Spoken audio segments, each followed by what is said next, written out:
Look natural, you know what I'm saying? I'm gonna try to get on your level. It's gonna look kind of weird, but we don't have a good camera yet, so we're gonna do it old school style. Understood. All right, Blerd together.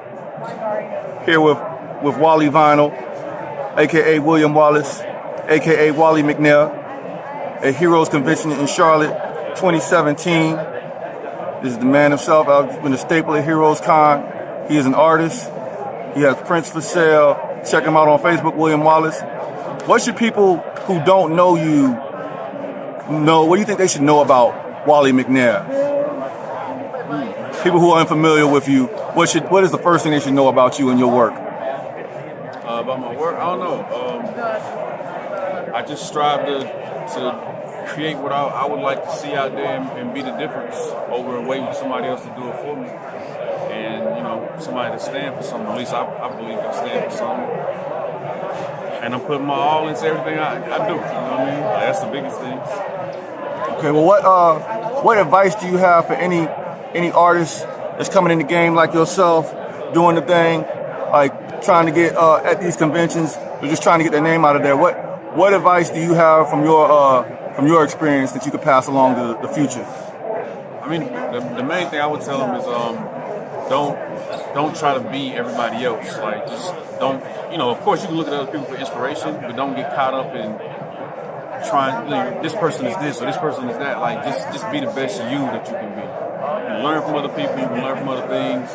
And grow from that, but don't worry about if your work doesn't match up to the big name, whoever. Like, I'm not the most well known, but I'm making a living. I'm making my impact and continue to grow, being me. I study a lot of artists and I study a lot of things just to try to get better at my craft and better at the business.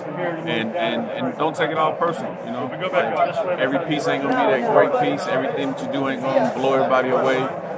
These conventions, if you're going to do this, it is a lot of fun, but it is a lot of work. So just understanding how to manage your time, sign up for your shows, get your tables, making sure that your product makes sense. If a table costs you $500 and you don't have enough product to at least make the $500, then it's either don't do it or make it just about networking. So you really got to kind of figure out and gauge what you're doing and why you're doing it for, and kind of plan your path from there.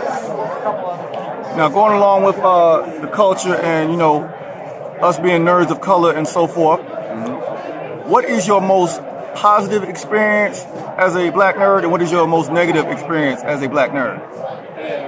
As far as the comic scene? As far as the culture in general, your work, what you come in contact with, and just basically all of nerd culture throughout in recent years. I mean, being black is it's a beautiful thing, but it's a challenge within itself. Some of the things that we have to think about and consider when you're signing up to do a show. Where is this show at? What is this city, town, whatever like? Am I going into the belly of a place where just because I am me, I'm going to be looked at differently, treated differently? I've been to shows where people be looking at my work before they look up and see me at the table. You can see the smile on their face, but then when they look up and see who's there, their whole face changes. Their whole energy changes. And you would think that in a world where people dress up in costumes and different color paints and whatever else, that wouldn't be an issue, but unfortunately it still is. But then on the other side, sometimes I get it from my own people where people are like, oh, if you're doing that, then you're not being black enough. And it's like, hey, I am who I am, you know what I'm saying? Like, you can't change and take that away just because I want to draw comics and you feel like I should be drawing this. I don't understand the dynamic of that way of thinking. Like, I don't, as an artist, I create. As a black artist, I bring a different voice to what I'm creating, and that alone should stand for something. So it's a battle on both sides. You know what I'm saying? I've been fortunate in my life that I ain't never really had to do much explaining. I just let my work speak for itself, and continue to push. And I'm not saying that like I'm the greatest ever. I'm just saying I put a lot of work into my work and continue to do that and let that do a lot. Even though I'm talking a lot right now. Now, how about on the positive note? Like, is there anything about the perspective of being a nerd of color, black nerd? Is there anything positive that has granted you that you would say you probably might not have gotten if you were not a nerd of color? I don't know. I don't know as far as the color part, but just being a black father, I get to introduce my kids to this world, to this culture in a way that's more up close and personal. You know, they get to meet people who are doing great things and look like them. They get to see their dad doing something that isn't the norm, and they can strive to do something that's not the norm. So, you know, I think that in itself is one of the greatest rewards I could ever receive. You know. Oh, I can agree on that, my friend. What are your projects for the future? What are you working on right now that's soon to release, or just releasing right now that you would like people to know about? Put Fairy Tale Nights out, which is a book I did inspired by and designed after my daughter. Working on a book called Skull Kids right now that will be out in the fall, hopefully September if everything stays on course. Working on a book called Ace Blade that's done by Fourth Wall Productions, the homie Danny Quick. He writes it. I'm doing it. He hired me to come in and do illustrations for, I think, the next 2 issues. And then in between that, man, just doing concept work, character design, commissions, you know, working on some musical stuff, some designs for some musical stuff. I'm not doing the music, but some designs for some people that are doing some musical stuff, some illustrations, some concept work. So just trying to stay busy, man, staying busy, staying active, working on building this publishing brand so that I can help other creative people who don't have outlets find their outlets and figure out how to push their outlets and get this stuff out. You've been very vocal about, you know, wanting to help other artists and introduce other artists to avenues like yourself. Was there anyone in particular you would love to collab with that you haven't had a chance to yet? Or do you just love to work with in general? I mean, not like this route. I mean, I'm just open to anything that makes sense, or that I'm in support of other artists and other creators, period. You know, time doesn't allow for everybody to do things the way that they might would do it.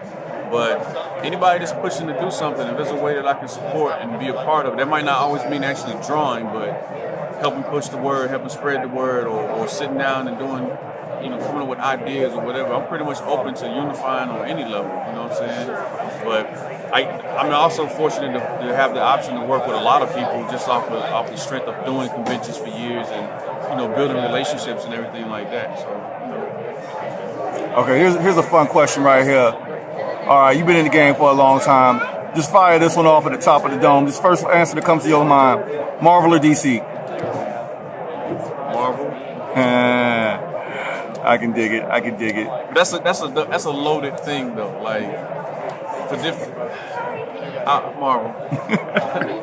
As far as Marvel films, I'm probably the only person that'll say this. I'm more DC with the films. Really? I like the Marvel stuff, but the tone, like I always wanted that gritty Batman, that Frank Miller, Jim Lee, short-eared, big bat, I'll punch you in your face Batman. Like I really punch you in the face Batman. And I like seeing Superman struggle with trying to figure out the responsibilities of having this power and moving to a different direction. And I like Gal Gadot as a Wonder Woman, you know what I'm saying? So Suicide Squad was cool. I do like the Marvel stuff. It's just all bright and cheery, you know what I'm saying? That's cool, you know what I mean? But I like the griminess that has been the DC Cinematic Universe. I love BVS, Batman vs. Superman. Wow. There you have it, fam. Is there any way they could contact you if they would like to know more about your work? Any new websites coming up? They can definitely just check me on my Instagram at WollyV. That's at WOLLYV. That's the fastest way to get. That's why I post the most things at. And from there, you can get links to the website and stuff like that. Anything that's going on, I'll post up or put it in the bio. There you have it, folks. Wolly McNair, a.k.a. William Wallace. Thank you for the time and the interview. Blerd together, ladies and gentlemen. Heroes Con, right before Father's Day. Appreciate